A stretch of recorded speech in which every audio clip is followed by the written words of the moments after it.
Xutba so'zlanayotganda tahiyyatul masjid o'qish hukmi. Savol. Assalomu alaykum. Xotib munbarga chiqqanda namoz va gap harom degan qarash bor ekan va yana Rasululloh sallallohu alayhi va sallam xutba o'qiyotganda bir sahobini 2 rakat namoz o'qishga buyurgan hadis bor ekan. Buning hukmi nima? Malol ko'rmay javob bersizlar. Rahmat. Javob. Va alaykum assalom va rahmatullohi va barakatuhu. Barliq hamd sanolar Janobi Allohga bo'lsin. Durud va salomlar payg'ambarimizga, u zotning oila tavobatlariga, ashablariga va u zotga toki qiyomatgacha ergashganlarga bo'lsin. Abu Qatada radhiyallohu anhu rivoyat qiladi-ki, Rasululloh sallallohu alayhi va sallam biringlar masjidga kirsa, o'ltirishdan ilgari 2 rakat namoz o'qisin degan. Barliq olimlarning nazarida masjidga kirganda 2 rakat tahiyyatul masjid namozi o'qishi sunnatdir. Shundaqla jumadan burun masjidda o'ltirganlar nafli namoz o'qishi mustahabdir.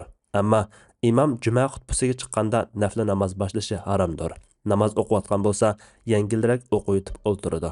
Biroq masjidga imom juma namozi uchun xutba so'zlayotgan chog'da kirgan kishi 2 rakat tahiyyatul masjid namozini o'qish masalasida olimlar har xil qarashda bo'lgan. İmam Malikning mashhur qarashida imom juma uchun xutba so'zlayotgan chog'da tahiyyatul masjid o'qish haromdir. Yana bir qarashida joizdir. Hanafi mazhab qarashida imom xutba so'zlayotganda gap so'z qilish, Qur'on tilovat qilish, shundaqla namoz o'qish makruh bo'ladi. İmom Sarxasi imom xutbaga chiqsa, uning chiqishi namozni kesadi. Shunga bu vaqtda namozga turish makruh bo'ladi. Namoz o'qiyotgan bo'lsa, 2 rakat qilibla namozdan bekor bo'lishi lozim. Chunki xutba anglash vojib. Vojibni tashlash, nafli bilan mashg'ul bo'lish joiz bo'lmaydi deydi. Shafi'i va Hanbali mazhablar qarshida imom juma namozi uchun xutba so'zlayotgan chog'da tahiyyatul masjidni chaqqarroq o'qish sunnat. O'qimay o'ltirish makruh. Xutbaning oxirida kirgan bo'lsa, jumaning birinchi rakatini imom bilan birga o'qiy olmaydiganlik uchun tahiyyatul masjidni o'qimaydi.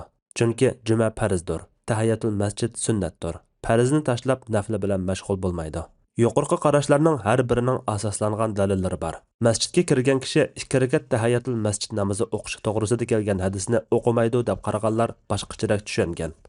Alloh eng to'g'risini bilguchidir. Fatvoda Dr. Abdul Aziz rahmatulloh.